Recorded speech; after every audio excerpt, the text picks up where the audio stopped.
عرض یہ ہے کہ وجدان کیا چیز ہوتی ہے؟ میرے خیال میں وجد وہ کیفیت ہوتی ہے جس کا بظاہر کوئی سبب نہیں ہوتا ہے۔ اس چیز کو بغیر سبب کے تسلیم کرنا تو چاہیے، لیکن میرا خیال ہے کہ اسے سوچنا بھی چاہیے۔ مثلاً کوئی کہے کہ میرا خیال ہے کہ آسمان گرنے والا ہے، تو پھر وہ سوچے گا کہ آسمان کے ستون تو بہت پکے ہیں اور یہ کیوں کر گرے گا؟ تو کہتے ہیں کہ اگر چھت گرنے کا خیال آ جائے تو خیال کو صاف کر لو، لیکن بندے کو اندر سے ڈر لگتا ہے، وہ کچھ محسوس ہونا جس کی بظاہر وجہ کوئی نہ ہو، اس کو انٹیوشن یعنی وجدان کہا گیا ہے۔ مثلاً رات کو وجدان ہوتا ہے، رات کو جاگنے والے میں کیفیت پیدا ہوگی جس سے وہ آگاہ ہوگا۔ مثلاً آپ دیکھیں کہ جتنی بوٹیاں ہیں اور جو ان کی دوائیاں ہیں، ان کی کیفیت سب وجدانی معاملہ ہے۔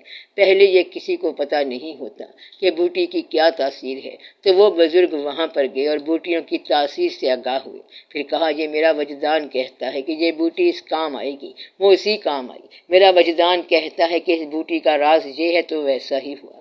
گویا کہ ان واقعات کی آگاہی یا ان واقعات کا علم ہونا وجدان ہے، کیونکہ بظاہر علم کا اور کوئی طریقہ نہیں ہے، اور یہ ایک باطنی حص ہے جو عام طور پر محسوس نہیں ہوتی، اور یہ کسی نہ کسی کو اللہ تعالیٰ عطا فرما دیتا ہے۔ مثلاً ایک بزرگ لیکچر دے رہے ہیں، خطاب کر رہے ہیں یا آواز کر رہے ہیں یا خطبہ دے رہے ہیں، اور پھر وہاں سے آواز دی کہ لو بھائی دشمن آ رہا ہے، آپ خیال کرو۔ وہ آواز اس نے نہیں دی، بلکہ یہ اللہ کا حکم ہے، اور اس بزرگ کی وجہ سے سب کو بچا دیا گیا۔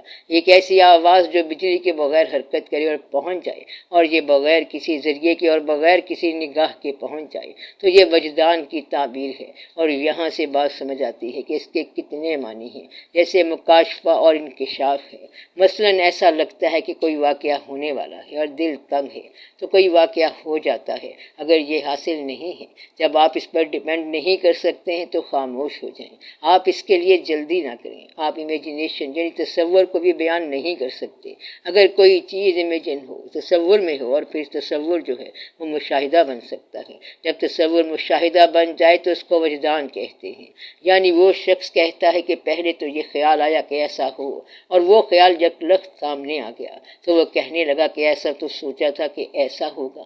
تو ایسا ہونا جو ہے یہ تصور بن جاتا ہے، اور پھر خیال مشاہدہ بن جاتا ہے۔ یہ وجدان ہے۔ یہ بعض اوقات قریب اور بعض اوقات دور کی خبر لاتا ہے۔ اقبال رحمۃ اللہ کا وجدان کہتا تھا کہ آنکھ جو کچھ دیکھتی ہے لب پہ آ سکتا نہیں، محو حیرت ہوں کہ دنیا کیا سے کیا ہو جائے گی۔ تو اقبال رحمۃ اللہ کو کیسے پتا ہے کہ دنیا کیا سے کیا ہو جائے گی؟ یہ وجدان ہے۔ وجدان سے اس نے کہا کہ ایسا وقت آنے والا ہے کہ پتہ نہیں کیا سے کیا ہو جائے گا، نہ سمجھو گے تو مٹ جاؤ گے اے ہندوستان والو، تمہاری داستان تک بھی نہ ہوگی داستانوں میں۔ اور پھر یہ کہا کہ تیری بربادیوں کے مشورے ہیں آسمانوں میں۔ تو اقبال رحمۃ اللہ کو کیسے پتا ہے کہ آسمانوں پر ان کی بربادیوں کے مشورے ہو رہے ہیں؟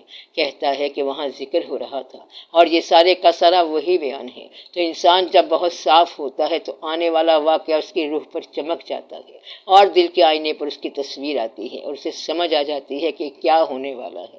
تو وہ کچھ لوگوں کو پہلے سمجھ آ جاتی ہے، لیکن کچھ لوگوں کو واقعے کے بعد بھی سمجھ نہیں آتی، یعنی وہ واقعہ ہو گیا لیکن پھر بھی سمجھ نہیں آئی۔ مثلاً پاکستان بن گیا، لیکن وہ کہتا ہے کہ مجھے نہیں پتا کہ کیا ہوا ہے۔ کچھ لوگ بات کو قبل از وقت جان لیتے ہیں، کچھ لوگ بات آئے تو جان لیتے ہیں، اور کچھ بات جاننے کے بعد بھی نہیں جانتے۔ تو یہ آپ کے تصور پر انحصار کرتا ہے۔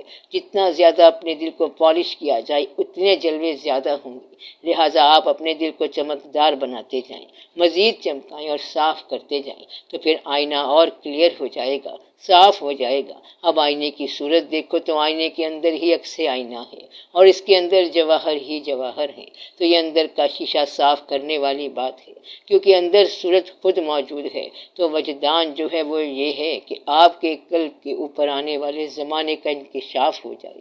تو آدمی اگر کسی کام کے لیے مقرر ہوتا ہے تو اسے ہم خاص آدمی کہتے ہیں، یہ ڈیپیوٹیڈ بندہ ہوتا ہے، اور یہ آنے والے وقت سے کمیٹیڈ ہوتا ہے، متعلق ہوتا ہے، اسے کہو کہ کیا حال ہے اور موسم کیسا ہے تو وہ کہتا ہے کہ موسم اچھا ہے اور لوگ ہنستے جا رہے ہیں۔ پھر پوچھو کہ تو کیوں روتا جا رہا ہے تو وہ کہتا ہے اس لیے کہ تم ہنس رہے ہو۔ وہ کہتا ہے کہ دنیا میں آخر کیا چیز ہے جس پر یہ لوگ ہنستے ہیں، بلکہ دنیا میں صرف غم ہی غم ہے۔ کوئی بھی اپنی خوشی سے دنیا میں نہیں آیا، تو رونے والے روتے جا رہے ہیں اور ہنسنے والے ہنستے جا رہے ہیں۔ ہنسنے والا کہتا ہے کہ مجھے تیرے غم پر نہیں بلکہ تیرے رونے پر ہنسی آ رہی ہے، اور وہ کہتا ہے کہ تمہارے ہنسنے پر مجھے رونا آ رہا ہے، تو دونوں صحیح ہیں، اور یہ وجدان کی کیفیت ہے۔ کسی نے کہا کہ دیکھو چاند ہو گیا ہے، آپ کو مبارک ہو، اور وہ خوش ہو گیا۔ کسی آدمی کا پین گم ہو جاتا ہے یا کوئی اور چیز گم ہو جائے اور وہ رو رہا ہو، اسے اگر کوئی یہ کہے کہ آپ کو مبارک ہو تو وہ آگے سے کہے گا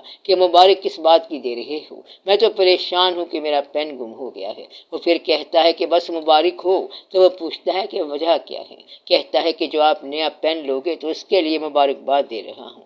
تو روشن آدمی کے لیے ہر شے روشن ہے اور غمگین آدمی کے لیے ہر شے غمگین ہے۔ ایک آدمی دریا کے کنارے بیٹھا رو رہا تھا۔ پوچھا کہ کیوں رو رہے ہو؟ کہتا ہے کہ دریا جو ہے یہ پہاڑ کے آنسو ہیں، اور پہاڑوں پر اتنے بڑے آنسو ہیں، یہ سب کائنات رو رہی ہے اور روتی چلی جا رہی ہے۔ پھر دوسرا شخص کہتا ہے کہ کائنات کو دیکھو، اوپر بادل ہنستے ہوئے جا رہے ہیں۔ تو ہر چیز کا روشن پہلو بھی ہے اور تاریک پہلو بھی ہے۔ اگر آپ اپنے دل کو روشن رکھیں تو اس کائنات کی روشنی آپ میں آ جائے گی۔ آپ اس روشنی کو وجدان کہہ لیں، اسے عرفان کہہ لیں یا گیان کہہ لیں یا انٹیوشن کہہ لیں، لیکن یہ عمل سے نہیں ملے گی، کسی کتاب سے نہیں ملے گی، یہ کسی پریکٹس سے حاصل نہیں ہوگی۔ اگر آپ پریکٹس کر لیں، کنسنٹریشن کر لیں، غور کریں تو تھوڑا سا گیان مل جائے گا، اور آپ اپنے کسی عمل پر غور کرتے جاؤ، لیکن جب اللہ چاہے گا تب آپ کو عرفان اور وجدان حاصل ہوگا، اور یہ کیفیت دل پر گزر جاتی ہے، اور یہ من کی دنیا ہے۔ آپ کچھ پڑھیں تو کچھ حاصل ہو جائے گا۔ آپ اللہ تعالیٰ کے اسم کو دیکھتے جائیں، پھر کیا سے کیا ہو جائے گا، کبھی سرخ ہو جائے گا، پھر نور ہو جائے گا، اور پھر آپ نور کو دیکھتے جائیں، پھر یہ نور آپ کے دل پر نازل ہو جائے گا۔ لیکن آپ کو اس قابل بھی تو ہونا چاہیے۔ اللہ اگر چاہے تو یہ آسان بھی ہو سکتا ہے۔ وجدان اور عرفان دو طریقوں سے حاصل ہوتا ہے۔ ایک طریقہ تو اللہ کے پاس پہنچتا ہے، اور دوسرا یہ ہے کہ اللہ خود ہی پہنچ جائے۔ اب اللہ جس پر چاہے جو مہربانی فرما دے، تو یہ اللہ کے کام ہے کہ وہ جس پر رحم کرے تو پھر اس پر رحم ہو جائے گا۔ آپ اللہ کا رحم مانگا کریں، پھر یہ مہربانی ہو جائے گی۔ آپ کی کتاب شب چراغ میں ایک نظم ہے، سن رہا ہوں میں دور کی آواز، اس میں بڑا وجدان ہے۔ عام طور پر وجدان پوئٹری میں آتا ہے، شاعری میں آتا ہے۔ وجدان کے معنی عام طور پر شعر کے ہیں، اور وہ شعر سلامتی کے پیمان ہوتے ہیں۔ اللہ تعالیٰ کے جو بندے ہوتے ہیں ان کا کلام اونچا ہوتا ہے۔ جس طرح مثنوی مولانا روم رحمۃ اللہ کو یہ کہیں گے کہ یہ خاص کلام ہے،